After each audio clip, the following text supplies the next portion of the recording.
نحمده ونصلی علی رسولہ الکریم، اما بعد، بسم اللہ الرحمن الرحیم۔ احباب ذی وقار، یہ حدیث پاک جو ہم پڑھنے کی سعادت حاصل کر رہے ہیں، اس میں بھی یہ بیان کیا گیا ہے کہ حضور کا جو تکیہ مبارک تھا جس پر آپ ٹیک لگایا کرتے تھے،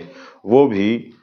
چمڑے کا بنا ہوا تھا اور اس کے اندر کھجور کے پتے یا کھجور کا گودا وغیرہ بھرا ہوا تھا جو کھجور کے تنے میں ہوتا ہے۔ حضرت سیدہ عائشہ صدیقہ رضی اللہ تعالیٰ عنہ کی روایت ہے، وعنہا قالت کان وساد رسول اللہ صلی اللہ علیہ وسلم، حضور کا جو تکیہ مبارک تھا، الذی یتکی علیہ، جس پر حضور ٹیک لگایا کرتے تھے، من آدم، چمڑے کا بنا ہوا تھا، حشوہ لیف، مسلم شریف کی روایت ہے کہ اس کے اندر جو تھا وہ کھجور کا گودا وغیرہ بھرا ہوا تھا۔ تو اس کے بیان کرنے کا مقصد یہ ہے کہ لوگوں میں یہ معلوم ہو کہ اللہ کے نبی صلی اللہ علیہ وسلم کو سب کچھ میسر ہونے کے باوجود بھی وہ محبوب کریم کے جو پہاڑ کی طرف اشارہ کریں تو وہ سونا اگل دے،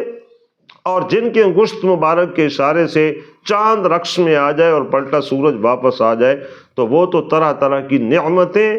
جو چاہتے وہ اپنے لیے مہیا فرما سکتے تھے، لیکن حضور کا طرز مبارک، طرز حیات اور حضور کی طبیعت مبارک، مزاج مبارک جو تھا وہ سادگی پسند تھا۔ اور یہ ہمارے لیے بھی تعلیم ہے کہ جملہ ماحول اور معاملات میں سادہ رہنا اور بے تکلف رہنا، یہ اللہ اور اس کے رسول جل شانہ وصلی اللہ علیہ وسلم کے نزدیک محبوب ترین عمل ہے۔